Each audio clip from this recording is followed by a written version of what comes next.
కన్యవారికి గనక చూసుకున్నట్లయితే ప్రధానంగా ఇక్కడ మీ యొక్క రాస్యాధిపతి బుధుడు కాబట్టి బుద్ధిగా చాలా ప్లానెడ్గా ఉంటారు, అందులో సందేహం లేదు. కానీ ఇక్కడ మనం మాట్లాడుకునే కాన్సెప్ట్ ఈరోజు మీకు ధనయోగం రకరకాల మార్గాల్లో వస్తుంది కదా. కొంతమందికి జీవిత భాగస్వామి ద్వారా వస్తే, లేకపోతే ఒక స్త్రీమూర్తి ద్వారా వస్తే, లేకపోతే పురుషుడు ద్వారా వస్తే, లేకపోతే సంతానము, ఫ్రెండ్స్, షేర్ మార్కెట్, అత్తయ్య గారు, మామయ్య గారు, సిబ్లింగ్స్, ఇలా రకరకాల మార్గాల్లో వస్తుంది. దీనికి కారణం ఏమిటి? కొన్నిసార్లు వాళ్ళ ద్వారా వస్తుంది, కానీ వాళ్ళ ద్వారానే సమస్య కూడా వస్తుంది, గుర్తుపెట్టుకోండి. దానికి గల కారణాలు ఏమిటి అని తెలుసుకుంటే, ఒక కన్యా లగ్నంలో జన్మించారు, వీరికి ఫ్రెండ్స్ ద్వారా డబ్బులు, లేకపోతే ఒక అఫైర్, ఒక ప్రేమ వ్యవహారం ద్వారా డబ్బులు వస్తున్నాయి. అప్పుడు శుక్రశనులు సంబంధం ఉంటే, శుక్రశనులు ఎక్కడ పాడవరు, శుక్రరాశులు శని రాశులు కూడా పాడవకూడదు. ఇక్కడ ఏంటంటే ఆ రాశిలో ఉండే గ్రహాలు కూడా పాడవకూడదు. ఆ రాశుల్లో వచ్చి కేతు ఉన్నాడు, ఉదాహరణకి శుక్రుడు రాశుల్లో వృషభంలో ఉన్నాడు, కానీ శుక్రశని కాంబినేషన్ ఉంది. అప్పుడేమవుద్ది, వీళ్ళకి రాకపోగా ఆ ఎఫ్ఐఆర్ ఏర్పడటం వల్ల వాళ్ళకి అంత డబ్బులు పోతూ ఉంటాయి. మనం సంపాదించిన ధనం గనక ఒక మార్గంలో వెళ్ళిపోతే ఆ సంపాదించిన కాలం అంతా కూడా వృధా అయినట్టే, గుర్తుపెట్టుకోండి. 1 కోటి రూపాయలు సంపాదించాడు, 1 కోటి రూపాయలు ఎవరికి ఇచ్చాడు, పోయాయి. ఒక 10 ఏళ్ళ నుంచో 5 ఏళ్ళ నుంచో కష్టపడి సంపాదించాడు అనుకోండి ఉదాహరణకి, అప్పుడేంటి ఆ 10 ఏళ్ళు కష్టము పోయినట్టే, గుర్తుపెట్టుకోండి. కాబట్టి మీ పర్సనల్ చార్ట్లో వేడి ద్వారా ధనయోగం ఉందో చూడాలి. ఒక్కోసారి మిథునం వారికి కనుక గురు శుక్రులు కలిసి ఉంటే, ఎక్కడ పాపకత్తిలో, లేకపోతే వివాహం తర్వాత నుంచి, లేదా ప్రాపర్టీస్ ద్వారా ధనయోగం ఉంటుంది. మరి అదే బుధుడు శుక్రుడు కలిసి ఉన్నారనుకోండి, అత్తగారు, మామయ్య, ముఖ్యంగా అత్తగారి ద్వారా ధనయోగం ఉంటుంది. అంటే కొన్నిసార్లు మనం చూస్తూ ఉంటాం, ఏమండి చిన్నప్పుడు మా అత్తయ్య గారు తీసుకెళ్ళి పెంచుకున్నారంటూ ఉంటాం. అంటే ఏమవుతుంది, అత్తగారి కుటుంబంలో పెరిగే యోగం ఉంటుంది. అది అలాంటప్పుడు వాళ్ళ కుటుంబంలో కలిసి పెరగాలి అంటే మీకు ఈ మేనత్తలు ఉన్నప్పుడు లాభాధిపతి కూడా సంబంధం రావాలి.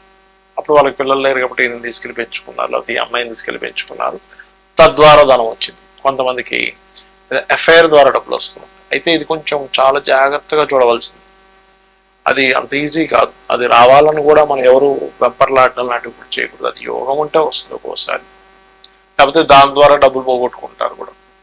ఇప్పుడు ప్రస్తుతం కన్యవారికి తద్వారా డబ్బు పోగొట్టే యోగం ఉంది కాబట్టి నవంబర్ వరకు అటువంటి జోలికి వెళ్ళకండి దయచేసి. కాకపోతే ఈ వాళ్ళ పర్సనల్ చార్ట్లో కనుక బాగుంటే, అంటే రవి శుక్రుడు మంచి కాంబినేషన్స్లో ఉన్నారు, ఇప్పుడు మరీ క్లోజ్ కంజంక్షన్ లేకుండా 10 డిగ్రీలు దాటి ఉన్నారు ఇద్దరు, మంచి ఫలకృతాన్ని ఇచ్చేటువంటి రాసులు, అంటే శుక్ర రాసుల్లోనో, ముఖ్యంగా వృషభంలోనో, ధనుస్సులోనే, అప్పుడు ఆ రూపంలో డబ్బులు కూడా వస్తాయి. కాబట్టి ఇక్కడ ఏంటంటే మనకి ధనం రావడము యోగమే, ధనం పోవడం కూడా యోగం అంటాడు. ఎందుకంటాడంటే నువ్వు పోగొట్టుకుంటున్నావు అంటే నీ కర్మను తొలగించుకుంటున్నావు, నీకు వస్తున్నాయంటే వాళ్ళు కర్మలో నీకు ఇస్తున్నారు. సో మీరు ఫైనాన్షియల్గా బాగా గ్రోత్ రావాలంటే మాత్రం టీచింగ్స్ ద్వారా డబ్బులు వస్తాయి మీకు. మరియు ఎక్కువగా లలితా సహస్రనామాలు చేయండి. ఓం సంపత్కరీ సమారూఢ సింధుర వ్రజ సేవితాయ నమః చేసుకోండి. ఎక్కువగా తిరుపతికి వెళ్తూ ఉండండి, మీకు ఖచ్చితంగా ఫైనాన్షియల్గా గ్రోత్. కొంతమందికి ఎలా ఉంటుందంటే తల్లి ద్వారా వస్తుంది, తల్లి అన్ని చూసుకుంటుంది పాపం, వాళ్ళకి చిన్నప్పటి నుంచి అన్ని ఎవ్రీథింగ్, మదరే మెయిన్ బోన్ సపోర్ట్గా ఉంటుంది. అలాంటప్పుడు ఏమిటంటే మీ లగ్నానికి 4వ అధిపతి ఎవరో చూసుకోవాలి. మీది ఏ లగ్నం అయినా, మేషం కావచ్చు, వృషభం కావచ్చు. ఇప్పుడు మేషం అనుకోండి, చంద్రుడు ధనాన్ని ఇచ్చే కారకుడితో ఉన్నాడా? ఇక్కడ ఏంటంటే చంద్రుడు కనుక శుక్రుడితో ఉన్నాడు, ధనయోగం ఫైనాన్షియల్గా బాగా మదర్ ద్వారా వస్తుంది. అలా కాకుండా ఈ అత్తగారి ద్వారా, అప్పుడు 10th లార్డ్ అంటే దశమాధిపతి, మీ లగ్నం నుంచి దశమాధిపతి ఎవరో తద్వారా వస్తుంది, గుర్తుపెట్టుకోండి. కొంతమంది చూడండి 3వ అధిపతితో కలిసి ఉంటాడు, అప్పుడు మామయ్య ద్వారా వస్తుంటాడు. అంటే ఏమిటంటే ఇక్కడ అదేదో వాళ్ళ ద్వారా రావాలని ఆశపడమని నేను చెప్పట్లేదు, మీరు వాళ్ళని పీడించుకొని తినండి నేను చెప్పట్లేదు, బాగా అర్థం చేసుకోండి. నా కాన్సెప్ట్ ఏంటంటే మీరు పూర్వజన్మల్లో వాళ్ళకి బాకీ ఉండడము, వాళ్ళు మీకు బాకీ ఉండడం. కొంతమంది చూడండి అత్తగారికి మొత్తం ఏం చూసుకుంటాడు, ఎవ్రీథింగ్, రూపాయి కట్నం తీసుకోకుండా, అసలు కట్నం అనేది తీసుకోకూడదు, కాకపోతే తీసుకోకుండా ఆవిడ పనులన్నీ, ఆవిడకి కావాల్సిన మెడిసిన్స్ కానివ్వండి, ఆవిడ చూసుకోవడం అన్నీ జరుగుతాయి. ఎందుకంటే 10th హౌస్కి, అత్తగారి 10th హౌస్, 10th హౌస్కి రుణం పడి ఉన్నాడు జాతకుడు. కొంతమందికి భార్యని ఇంకా ఆవిడకి ఏం కావాలో అన్నీ కొనిస్తూ ఉంటాడు. కొంతమంది ఇతను ఏ జాబు చేయకుండా ఇంట్లో ఉంటే భార్య మొత్తము కూడా సంపాదించి ఇతనికి ఏం కావాలని చూసుకుంటూ ఏమాత్రం కించపరచకుండా కూడా చూసుకుంటారు కొంతమంది. అది ఎందుకు అంటే కొంత వీళ్ళ మంచితనం ఉంటుంది అక్కడ, వీళ్ళు ఏదో పాపం గొప్ప విషయాల కోసం ట్రై చేస్తూ ఉంటారు, ఈ ఐఏఎస్ ఐపీఎస్ కోసం పక్క చదువుకుంటూ ఉంటారు, లేకపోతే ఈయన ఎంతో నిజాయితీగా వ్యాపారం చేసి కూడా నష్టపోయి ఇంట్లో కూర్చొని ఉంటే ఆవిడ అర్థం చేసుకుని పోషించవచ్చు. బట్ ఇక్కడ ఏంటంటే ఏదైనా కావచ్చు కారణం అక్కడ. ఇక్కడ ఏంటంటే జీవిత భాగస్వామి ద్వారా మీకు బెనిఫిట్ ఉందా లేదా. సింపుల్ గా ఏం చెప్తుంది, 7th and 2nd కాంబినేషన్స్ పుష్కలంగా బ్రహ్మాండంగా ఉన్నాయి, మహాదశలు నడుస్తున్నాయి. ఇక్కడ ఏంటంటే మనకి ఆ మహాదశ నడుస్తుందా లేదా కూడా చాలా ముఖ్యమైనటువంటి అంశం. మహాదశ నడవలేదు మీకు వేస్ట్. అది ఎప్పుడో 70 ఏళ్ళకు వస్తుంది, ఏం చేసుకుంటాం, 70 ఏళ్ళకి వస్తాయి. అప్పుడు ఏదో ఇంట్లో కూర్చొని ఉంటే ఎవడు పెడుతూ ఉంటాడు. అలా కాకుండా కొంతమందికి చూడండి, భార్య లేదా భర్త ఆ యొక్క బిజినెస్ లో ఎంటర్ అయితే డబ్బులు వస్తాయి, అప్పుడు కూడా సప్తమం ధనయోగాన్ని ఇస్తుంటుంది. చాలా మంది ఏం చేస్తారు, పార్ట్నర్షిప్ అనగా వద్దనేస్తారు. వద్దడం కాదు, జాతక చక్రంలో ఏముందో చూడాలి. పార్ట్నర్షిప్ ద్వారానే కలిసి వచ్చే ఉంటాయి. నేను ఒక జాతకం చూసినప్పుడు అతనికి ఏంటంటే జాతకం చూస్తే అసలు ఏమీ అస్సలు అంటే అసలు బాగాలేదు. ఏంటి అసలు ఏమి బాగా ఉంటుంది, మీరు ఏదైనా కొంచెం మీరు సొంతంగా కాకుండా పార్ట్నర్షిప్ ఏమైనా చేయండి అంటే ఆయన ఒకటే మాట అన్నాడు, సార్ నేను పార్ట్నర్షిప్ చేసినప్పటి నుంచి నా లైఫ్ బాగుందండి అన్నాడు. ఎందుకంటే అతనికి పార్ట్నర్ ద్వారా ధనయోగం ఉంది. ఒక లారీతో ప్రారంభించాడు ఆయన, ఒక్క లారీతో ఇంట్లో ఉండే కొంచెం బంగారం తీసుకెళ్ళేదో లారీ కొన్నాడు, ఆయనతో పాటు ఇంకొక ఆయన కలిసి కొన్నాడు. 10 లారీలు అయిపోయి కూర్చున్న దగ్గర లక్షలు వచ్చి పడు. అంటే ఏమిటి, అది పార్ట్నర్ ద్వారా ధనయోగం ఉంటే జీవిత భాగస్వామిని పార్ట్నర్ చేసుకోవచ్చు, బయట పార్ట్నర్స్ ద్వారా కూడా ధనయోగం వస్తుంది. అంటే ఇక్కడ మీరు అర్థం చేసుకోవాల్సిన విషయం ఏంటంటే ధనము ఏ రూపంలో ఉందో, ఒక స్త్రీ మూలకంగా ఉందా శుక్రుడు ఇస్తాడు, ప్రేమ మూలకంగా ఉందా పంచమం, ఒక్కోసారి పంచమం ప్రేమనే కాదు సంతానం కలిగిన తర్వాత కూడా డబ్బులు వస్తాయి, గుర్తుపెట్టుకోండి.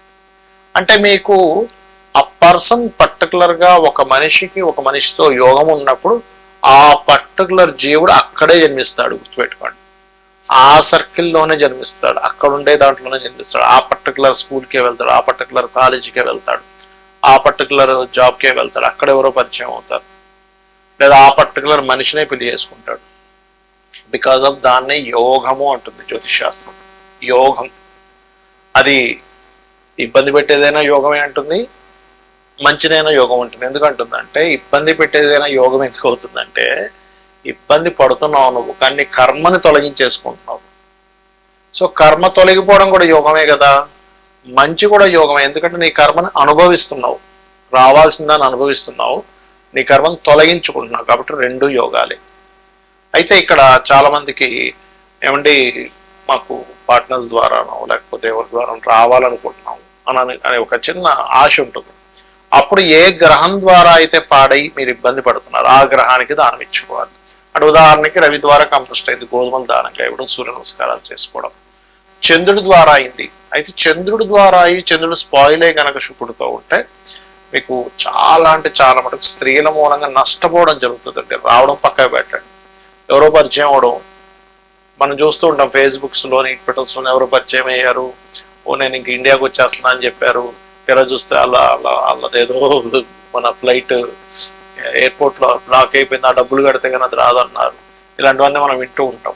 వాడు డబ్బులు కడతాడు. లేకపోతే శుక్రుడు ద్వారా పాడైతే ఏమవుతుంది అంటే కొంతమంది వాహనం పెడతాడు, అసలు అది యాక్చువల్ ₹1,00,00,000 వాడు 30 లక్షలుగా అమ్మేస్తున్నా అంటాడు. ఎందుకంటే నాకు సడన్గా అర్జెంట్ ఉందంటే నేను ఎక్కువ నడపలేదు దాన్ని, నాది ఫలానా సోసవనంగా నా డబ్బులు కట్టేస్తుంది. వేరే చూస్తే అంత ఫేక్ ఉంటుంది. ఫేక్ ద్వారా డబ్బులు పోతున్నాయంటే చాలా క్లియర్గా మహాదశ గోచారం అంటే ధనస్థానాన్ని కేతు సంబంధం కలిగి ఉంటుంది. మహాదశ కూడా కేతు సంబంధాలు కలిగి నష్టపోయే కాంబినేషన్స్లో ఉంటాయి. అలా రకరకాల మార్గాల్లో ఉంటాయి, గుర్తుపెట్టుకోండి. కాబట్టి మీరు ఒకటే గుర్తుపెట్టుకోవాలి, ఒక రిలేషన్లోకి వెళ్ళేటప్పుడు అది లవ్వా లేకపోతే రకరకాల రిలేషన్సా లేకపోతే జీవిత భాగస్వామా, వాళ్ళతో మీరు ఏదైనా మనీ రిలేటెడ్ సంబంధించిన లావాదేవీలు నడిపేటప్పుడు ఆ లావాదేవీ ద్వారా మీకు నష్టం ఉందా లాభం ఉందా ఇది ముఖ్యంగా తెలుసుకోవాలి. శ్రీమాత్రే నమః.